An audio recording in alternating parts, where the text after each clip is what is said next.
because I can always edit. I'm not gonna edit though.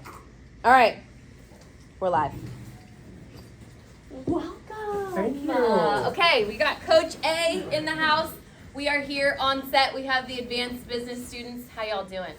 Good. I told them not to speak, so there it is. That was a trick question. Okay, I don't think we can see ourselves from here down, Okay. so it's just relaxed Having here. a conversation. Okay, so before we get into all the hot topics we want to cover, why don't you tell us a little bit about yourself? So I went to school as a business major and quickly realized that I didn't want to do business and got into coaching and teaching, and then I found my way to special ed, and I found out that I love working with teenagers because it's a really special time in your life where you guys are figuring out who you're going to be. And so I was just excited to explore that opportunity, and Winding Road led me here, and now I'm really happy to be teaching and coaching here at La Costa, where I graduated from, with awesome people like Miss B, and I'm just glad to be in the environment. Okay, well, how long have you been teaching? How long have you been in education? I started as a testing coordinator, after school program teacher, and coach in 2006, and then the last 5 years I've been teaching special ed. Yeah, awesome. And coaching? Yep. Same thing? Football, track, basketball, and baseball, and then now I'm down to just football and track. Okay, for as long, so since 2006 too. Mhm. Incredible. So what were you like as a high school student at LCC? What types of classes were you taking? Were any teachers here when you were here? Give us a little context of your time at LCC. I think Mr. Etheridge was the last one. Love that. Who just retired this last summer.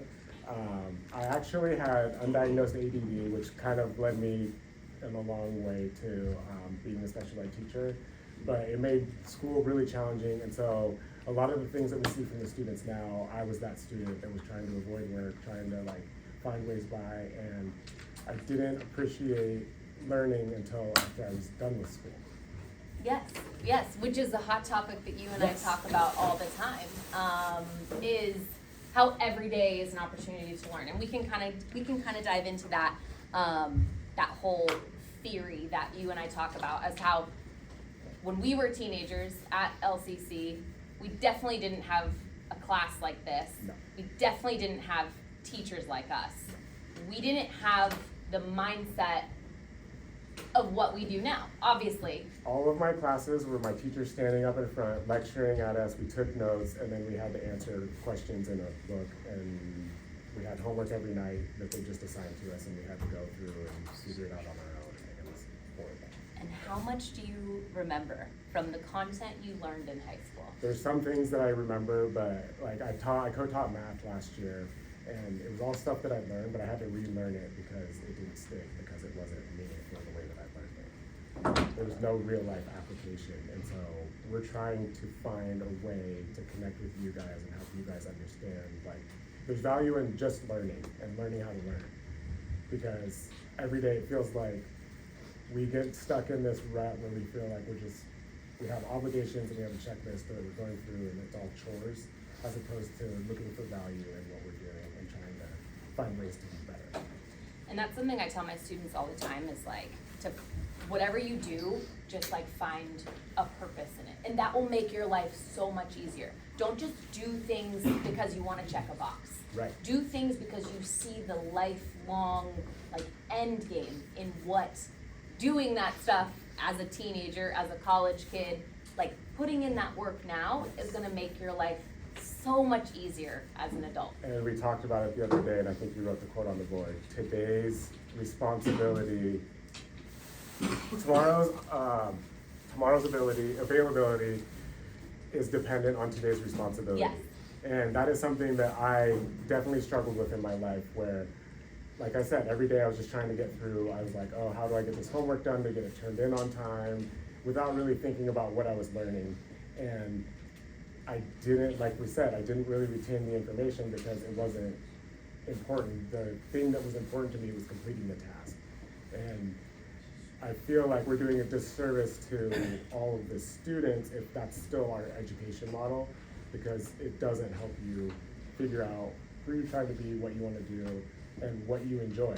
And that's I enjoy working with teenagers and teaching them life skills, and whether it's in the classroom or out on an athletic field. And so that was the thing that gave me purpose. And it took me a long time to figure that out, but once I figured that out, it unlocked a whole bunch of things for me. So I would have loved to have figured that out when I was in high school, so I could have been working towards a goal instead of working aimlessly. Totally. And you and I have talked a lot about like the difference between coaching and the difference between teaching. When like I got into education as a teacher because I thought teaching and coaching were the same thing. Yeah. And I found like it's so much different. Yes. It is way harder to be a teacher than it is a coach. Yes, 100%.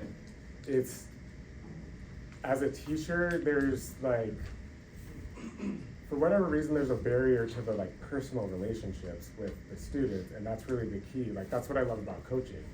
I get to know the athletes that I coach. I get to talk to them about, you know, what they care about, what they're worried about, what makes them tick, and try to help them overcome obstacles. And like the biggest thing for me, whether it's school or athletics, is overcoming that negative voice in your head, because it's constantly there, it's constantly making life harder. And instead of trying to pretend that that's not there, I want to help people have tools to overcome it, so you can acknowledge it, deal with it, and then move on with your day. Totally. I feel like I need like notepad because I have so like my brain is just like like it's exactly that of like you give as a coach, you give them these tools to perform, and they feel that sense of achievement. Yes. And you get them to buy into something that they feel is greater than themselves.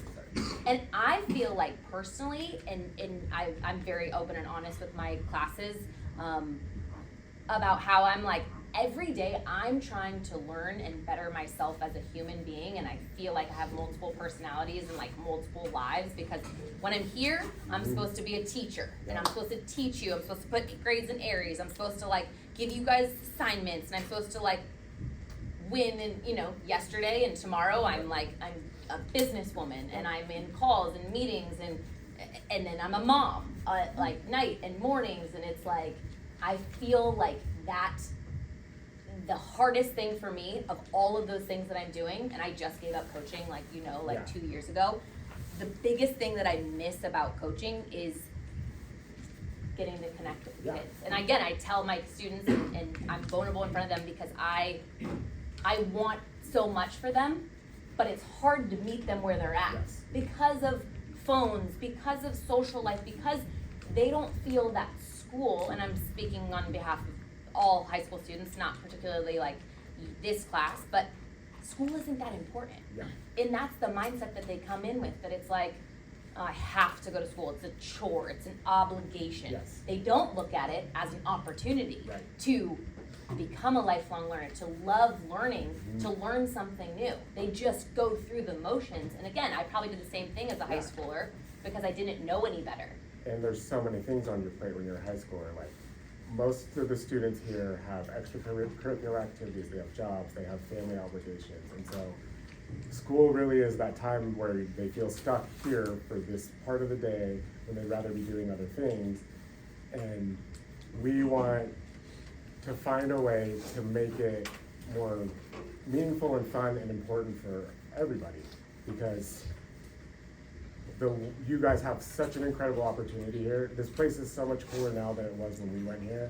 And I think because the students here have this is all they know, if they didn't come here from a different high school, it's a little bit taken for granted. And I'm fortunate enough to have I went here when it was different.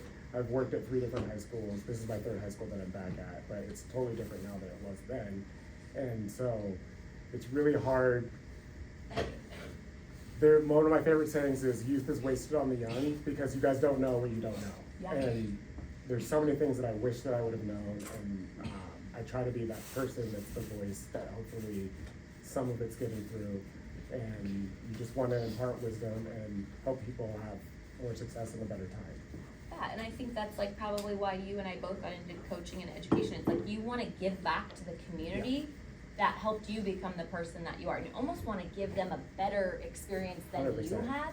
And I think that's where I approach it now as a mom too. I'm like, how do I give my kids like the best childhood? Not that I had a bad childhood, but like, you know, you almost play off of like those coaches you didn't like, you're a different type of coach. Those teachers you didn't like, you're a different type of teacher because of all of those negative experiences. Yes. But those negative experiences to me are so valuable, along with failures. 100%. Like, that is huge for me. Like, the more I fail, the more it like fires me up. Yep, and I, as an athlete and a high achiever in school, I was so afraid of failure, and I did everything that I could to avoid failure, instead of seeing that failure is the only way that we can learn, and that's how you build skills, and that's how you figure out where your deficits are. If you don't get the result you want, you have to look back and be like, why didn't it happen? And then take steps to correct and build the skills.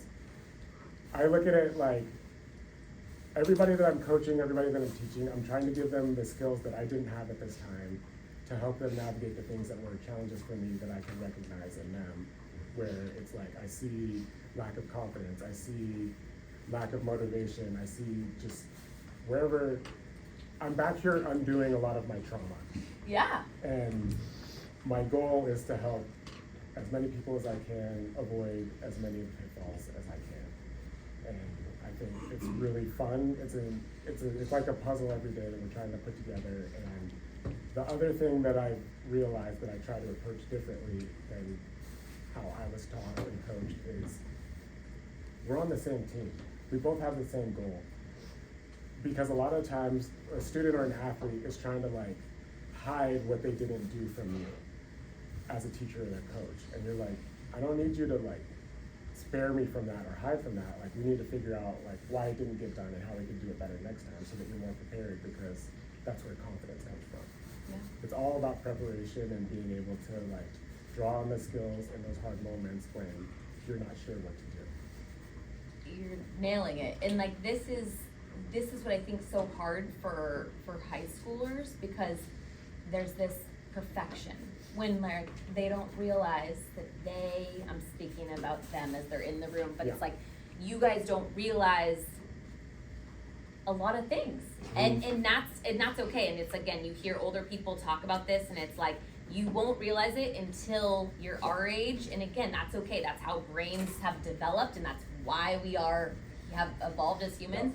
But I find, like, what I find super fascinating is just, I am every day and every night thinking about how can I get my students to do something. Yes. And there's that like intrinsic, extrinsic motivation that like, I don't have a carrot for them. I don't say that, hey, at the end of the year, the winning team gets $100,000. Right. Like, that might motivate them. And that's real life, right? You get a promotion, you can become an entrepreneur, and you don't have to work for anybody. You can make infinite amounts of money. And that's what's so cool about this class. Like, the hard part is the finish line's not the end of the year. Yes. The finish line's some date that we don't know in the future, but the skills that you're giving with this on how to build a business leads to the freedom that all these students want. And so it's trying to find a way to help the students understand that while they have to do things that they don't want to be doing. Like, we're making everybody eat their vegetables before they get their dessert. And the vegetable part sucks, but again, and I had plenty of people that told me this when I was going along, like, this will benefit you sometime in the future, and you're like, okay, whatever, like, sure, old guy. Yeah. But there's just so much that if we approached it differently, and we were fortunate because social media wasn't such a big thing when we were in high school, so I got to make my mistakes and nobody knew about it. All of you, when your mistakes are made, a lot of times it's gonna be broadcast, a lot of people are gonna know about it, and that's gonna live for a long time, and you guys are constantly afraid of making the mistakes to help you grow. But if you can get the perspective that older people have, that these problems that feel really big right now, in a year, 5 years, 10 years, you're not gonna remember the incident.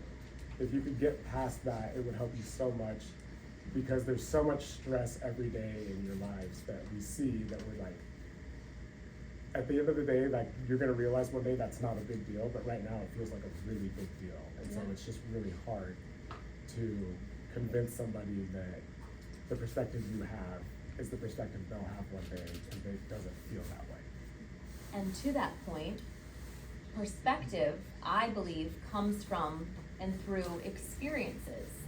And like aging is a part of experiencing. Like this school has again changed so much, but it's also the world around them has changed so much. But also, we've talked about this, how like the classroom setting of the teacher standing in front and the 45 students out there trying to learn is such an outdated business model. And even like, I had a conversation with my fourth period yesterday, I think it was Monday, about after watching The Social Network, of like how their attention spans are just shorter. Like nobody wants to listen to a teacher lecture for 45 minutes anymore. And I've never been a lecturer type of teacher anyway, because I never liked that approach. I'm always like learn by doing. So I try to do as many like hands-on activities and also like never busy work, because I could never stand people just giving a worksheet and just being like, I don't have much with it. Will you just hand it to those girls? Thank you. I'll get off my state of flow. Sorry. I think you're good. Go ahead. Yeah, and we talked about the conversation you had with your fourth period class where social media has figured out how to hack all of your brains. And so, you guys consume things in 15-second increments, and then we're trying to tell you big complex things that's gonna take 5, 10, 20 minutes to explain and to like go in depth about, but that's not an effective way because that's not how your brains work anymore. So it's on us as the adults and the experienced teachers to find different ways to help you learn and to reach you and to meet you where you're at, because forcing it is not effective. I love that. And that's, again, I think this was just this morning that we were talking about, which sparked this conversation, and maybe we'll open it up to the class now to kind of give some feedback of like, I brought this up to you guys, I think Monday, and being like, how do you guys learn best? Or do you enjoy learning type thing? And it's, I kind of got a variety of answers, and you can look out and you can see who's checked out, who's tuned in. And that's like every day, right? And you can't meet every single kid every single day. But when you do get those 1 or 2 kids that say thank you at the end of class, or send me an email saying like, what you said today was super powerful, like that makes me show up the next day. And that's what the teaching and coaching is. Like, it's not about our success, it's about the success of our students and our athletes. And we get to have really cool experiences and celebrate other people's success, which I think it has added so much value to my life that my life, most of my life is not about me. And I learned that that's what gets me up and gets me out of bed every morning. To a fault. Yep. Like, we've talked about this, that we're similar, and we, like, our own well-being is affected in sacrifice for other people, whether it's our family, our friends, our colleagues, I've always been a yes person because I have this need to serve and to help and, like, do whatever I can to help other people, versus myself. I'll go like all day forgetting to eat, and I'll be like shaking, and I'm like, I'm fine, I can keep going, but it's like, that's not good for me. And like, one of the things that I got that changed my life was someone told me self-care is not selfish. Because if I'm not taking care of myself, I can't help the people I want to help anyway. And there's not really, you're conditioned to think that doing things for other people is noble, but it's not, you're not lacking nobility by taking care of yourself so that you can do things to the best of your ability, because that's how you show up the best for everybody. Yeah, spot on. I love it. Okay, so to open it up to the class, some things we talked about were how can we meet you where you're at, right? Because we can't change the external world around us, right? We can only control what we can control. And I actually think that statement in itself is so freeing for me, because I try so hard every single day to change the world, and I have to remember that I cannot do that. I am one person, and I will do my best every day, and that allows me to have the freedom to fall asleep at night. Instead of being like, oh, I should have done this, I should have done more, I leave it all out on the table every single day. And there's a lot of self-care that I need to do a better job of personally. And my husband actually said this to me the other day, and he's like, I'm gonna say something to you, honey. Don't take offense to this. Because what the statement was, you could easily have it be twisted. He goes, I think you need to work out. Right. And he's like, I'm not saying you're fat. Right. I'm saying I want you to be the mother of my children for a long time. And I don't take care of myself because I run myself into the ground, like I said, without drinking water all day. Yep. When it's like, all I need to do is go for a run and I feel so much better. And I don't make time for it. And just getting outside in general, like even if it's just a walk for 10 minutes to clear your brain, like we get so stuck in these routines and we don't realize how much, there's so much wasted time in all of our days. And some of it you need, some of it you just need to do something mindless and turn your brain off. But at the same time, like walking around, going for a run, working out, that can all be something that you get to do to turn your brain off or process something you're thinking about while you're doing something that's good for you. Because I also, as the people pleaser that wasn't doing things for myself, there's a long history of diabetes in my family, and in 2018, I finally got it. And I was working so hard and so stressed, and I was doing everything for everybody else, and then my body finally was like, stop. And if you don't stop and you don't take care of yourself, your body will do it for you. That's something you guys don't have to worry about for another few decades. But eventually it's going to catch up with you. So I wish that I had been able to build habits that were just for life maintenance and for the betterment of myself, as opposed to, like, I ran and worked out and did all the things because I was a college athlete. Same. And then when I was done, I like stopped because there was also a loss that came with that because that had been so much of my identity. And so it's finding balance and just having meaningful relationships with your friends, your parents, your significant other, whatever, like that's the key to all of it. And if you're not taking care of yourself, you can't take care or be there for anybody else. It's so crazy and so cliche that like it's kind of funny that like I'm saying the things that I'm saying now, that I feel like I probably had some motivational speaker in my life tell me this when I was 17, 18, and I didn't hear it until now that I'm as old as I am, and I'm like, oh, I get it. Yes. I get it, and now what do I do with this, right? Like I feel like I've had this new leaf turn for me in this life, and I told you this just before we decided to do this impromptu podcast. I said I was listening to a podcast this morning and it really resonated with me and I want to tell my students. And it's about the concept. I'd say every day I'm like, please come into my class open-minded. Like, so I feel better that you are leaving here just like 0.000% better, so I can feel like I've done something, right? And it's that concept of being open-minded, and I've used that word, but it's looking at it as, instead of looking at what you guys have to do every day as an obligation, you look at it as an opportunity. And I don't know why, but the guy saying it on the podcast this morning, it like just clicked with me. It was like, that's how I need to say it to my students. And he used all of these amazing examples of like losing weight. It's like, nobody, you want to wake up, it's like, I don't want to go to the gym. But like, if you look at it like, oh, I want to be able to be at my daughter's wedding, and I want to be able to live a like healthy, I want to have grandkids one day. Like, if you look at it like that, your motivation kicks up. Exactly. Same thing for like when it comes to starting a business. Like, you're not going to see the rewards when you're cold calling. Right. Nobody wants to cold call and sales and make those moves. But that payoff of what that can do for you in 10, 20 years, and the same thing for being an entrepreneur. You don't make money most people, not the first 5 years. Yeah. Most businesses fail within the first 5 years because people give up, because they don't see the results and they quit. Those people that make it are the ones that just keep going. They don't quit. They don't look at how you need these little quick rewards and payment.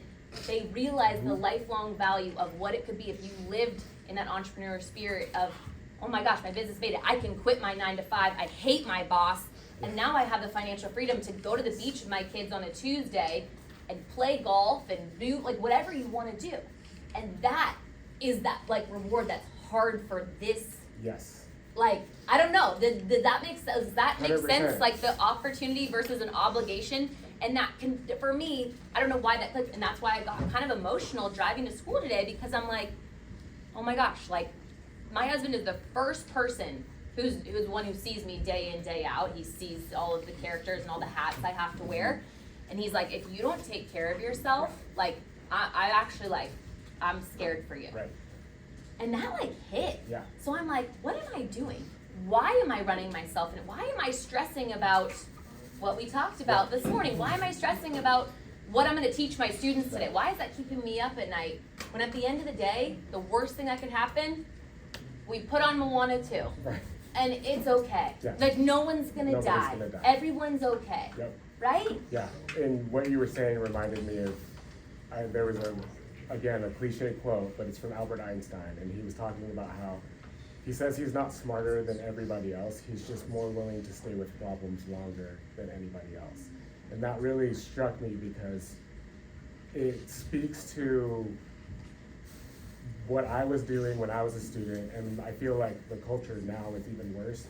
There's so many parents that don't want discomfort for their children, Yeah. that they eliminate obstacles or help them like avoid the obstacle. Yeah. As opposed to teaching your child that what's gonna happen in life when you're an adult is there's nobody that's gonna rescue you and help you avoid the problem. If you avoid the problem, it gets worse. What you need to learn is to power through the thing that you don't like doing. Yep. And finding a solution and finding a way through that makes sense and works for you, so that you can build a system that's gonna work for your life that you can generalize as an adult. And the more comfortable you get with being uncomfortable, Yep. It's the key to life. that is And crazy. I'm sure you guys all have experiences like that. You're either trying to learn something, you're an athlete, and you were like not strong enough, not fast enough, or whatever, and you had to do something to get through it, and then you got through it, and it was probably one of the more rewarding things that happened.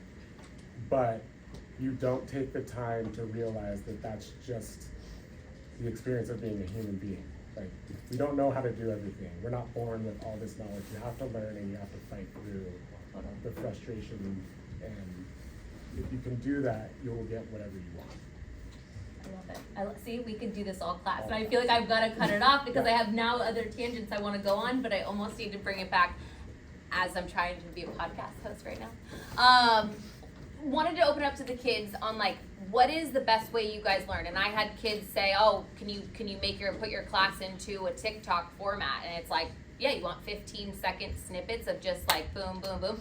Is that a way you guys learn? How do you learn best? Is it through video? Do you like reading? And again, like, kind of want to open this up, but also don't Can I challenge them with something Yeah, too? please do. So often you guys will say, I don't like school, I don't like math, I don't like this, or I don't like that. But have you thought about what it is about those things that you don't like and why? Like, if you're just saying you don't like something generally, you need to like drill down and figure out what it is about the thing that you don't like. Like, it's too hard to learn, it's too confusing, or whatever, but like that's the key that is missing, because we can complain for the sake of complaining, but that'll help you make it productive.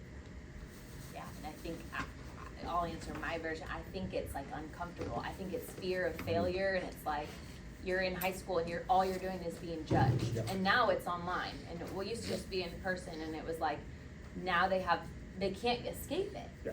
There's no way of getting around it. Whether if you're off social media, you're an outcast. If you're on social media, you're sucked into social media. Yeah. Like there's not like a win-win. And I don't know, like, what do you guys think? Like, what do you think? Because the education's not going to change by the time you guys are out of high school, obviously. But think about your kids in 20 years.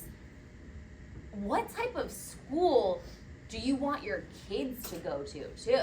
Like, again, it's hard because you guys don't have that feeling of being a parent yet, but it's basically your heart, your mind, your soul, and you get to relive your childhood watching yourself and do it better.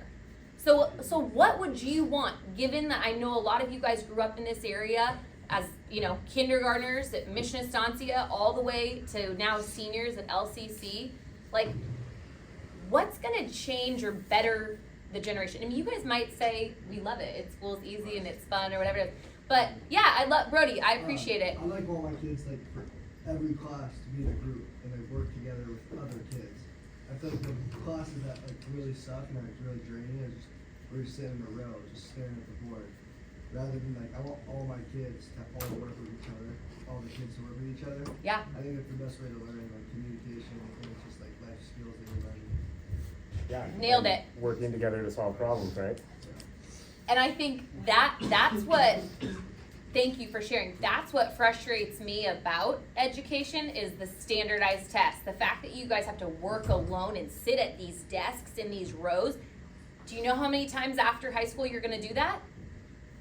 Maybe college, a little bit. But it is such a fat zero that it's like, why are we not having them have to work with people you don't really like, not your friends, mixing it up. You've got the introverts, the extroverts, you've got the kids who are super, techie, and then you've got the kids who are super social. Like, those kids are going to be working together. When you guys aren't kids, when you guys are adults and you're 23 and you're like, well, I don't know how to work in a group. I could not agree with you more, and I think that's such a solid, comment to make, that why I want to make this class, why I want more classes to be project-based, why all these private schools / these alpha schools that I was telling you about, this 2-hour learning, they basically go to school for 2 hours.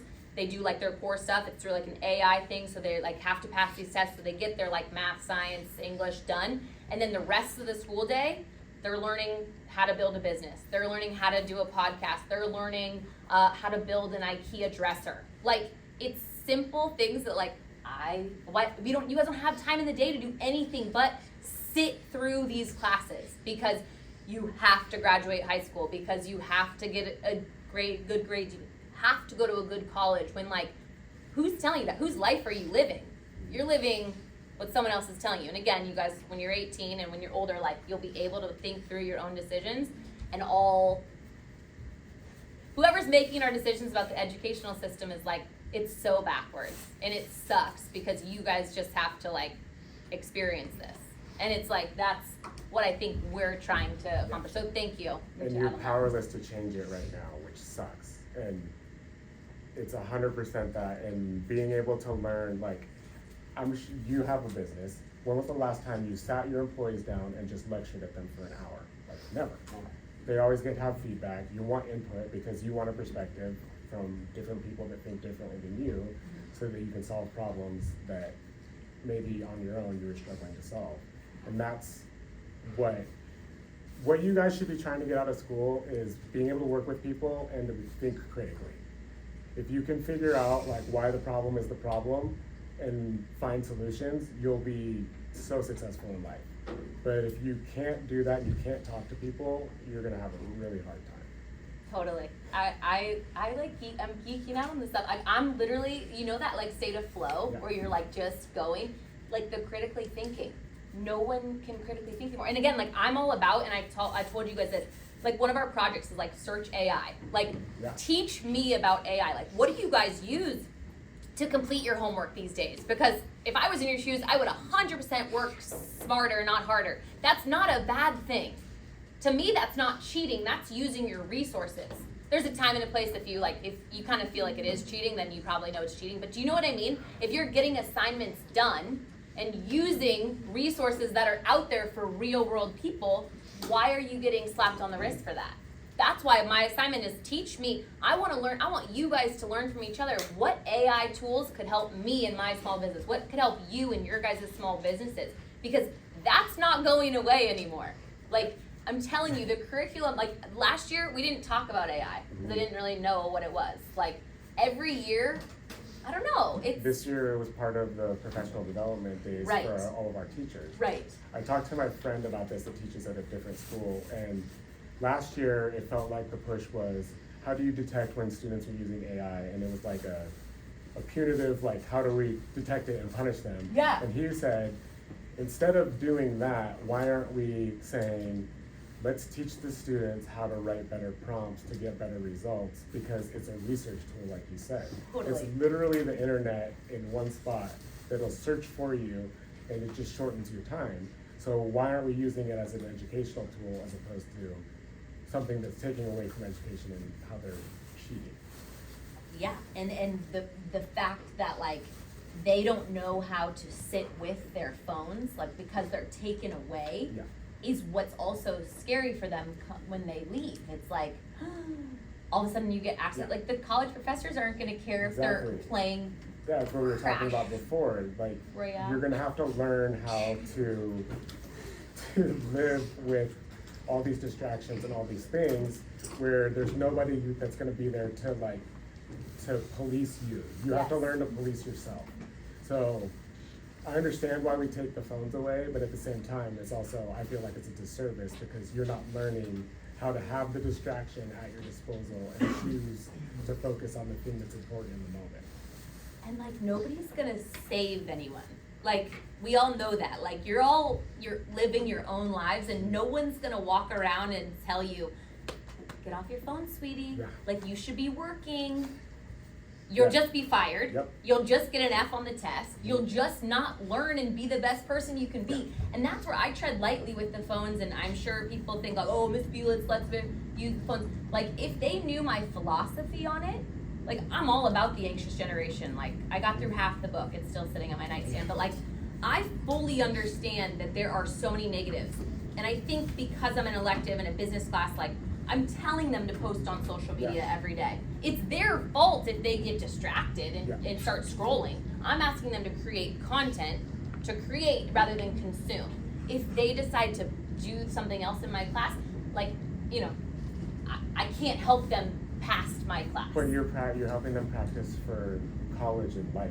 Like Yeah. you said, nobody's gonna save you. Nobody's gonna come and tell you, hey, you really should be doing this right now with Yeah. your time. You have to learn. Yeah. And the only way to learn is to practice. And learn by doing. Yep. You're gonna be in that situation. You guys, I had like a no joke, I think a 45-page paper, and it was a week before it was due in college. Could you imagine with AI now? I mean, I'm sure there's no Yeah. stress.